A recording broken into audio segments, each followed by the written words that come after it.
আজরাইল যদি এখনই এসে পড়ে, আসবেই তো আসবে। আজরাইল কেমন হয় জানি না, এই যে চলাফেরা করি, কথা বলি, হঠাৎ আজরাইল দাঁড়ায় যাবে, কেউ দেখবে না। আজরাইলের বাধা এত কঠিন, এই দুনিয়ার কেউ আজরাইলের বাধা অতিক্রম করতে পারবে না। ওরে আমার ভাই,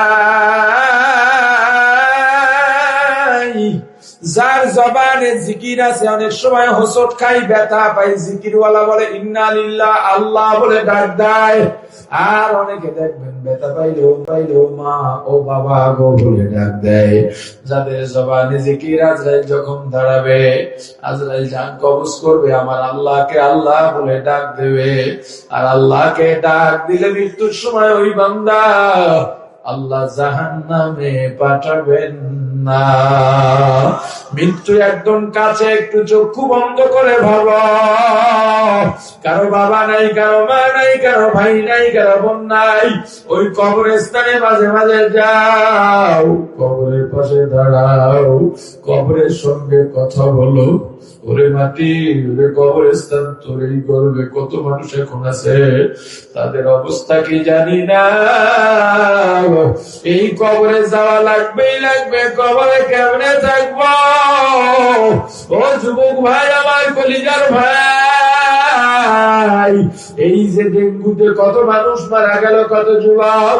আমার ভাগ্নি 22 বছরে ডেঙ্গুতে দুনিয়া থেকে বিদায় দিয়ে গেছে। এই দুনিয়ার জন্য যতটা পাগল হয়ে গেল, একটুও খবর রাখো না। দুনিয়া স্থায়ী নয়, স্থায়ী নয়। এই দুনিয়ায় চিরস্থায়ী কেউ থাকতে পারবো না। এর চাঁদপুর কুমিল্লা থেকে অনেক মানুষ বিদেশে থাকে, প্রবাসী, ঘরে ঘরে প্রবাসী আছে। দেখছো কত প্রবাসী যায় টাকা কামাই করার জন্য। প্রবাসীর টাকা দিয়া বাবা বাড়ি বানায়, ছেলে মেয়ের লেখাপড়া করায়, নিজের কত কাজ করে, ব্যবসা দেয়, কিন্তু ছেলেটা লাশ হয়ে বাড়ি ফেরে। এ যুবক দেখছো কত মোটর সাইকেলে আরোহী, কত যুবক রাস্তার মধ্যে মরে পড়ে থাকে। সন্তান 5 বছর পর্যন্ত বিদেশি, মায়ের ভালো লাগে না, বাবারও ভালো লাগে না। বাবা ফোন দিয়া বলে, সন্তান এবার ঈদ আমাদের সঙ্গে কর। আর কত বিদেশ কাটাবি, কোন দিন মারা যাই জানা নাই। সন্তান বলে, বাবা ঠিক আছে, এবারে রমজানের ঈদ আমি চাঁদপুরে বাবুরহাটে গিয়ে তোমাদের সঙ্গে করব। মাও খুশি, বাবাও খুশি। বাবা চা দোকানে যান, বন্ধু বান্ধবের আড্ডায় যান, নামাজ থেকে বের হয়ে বন্ধুদের সঙ্গে হাঁটেন, সকালে হাঁটতে বের হন, সবার সঙ্গে গল্প করেন। আমার সঙ্গে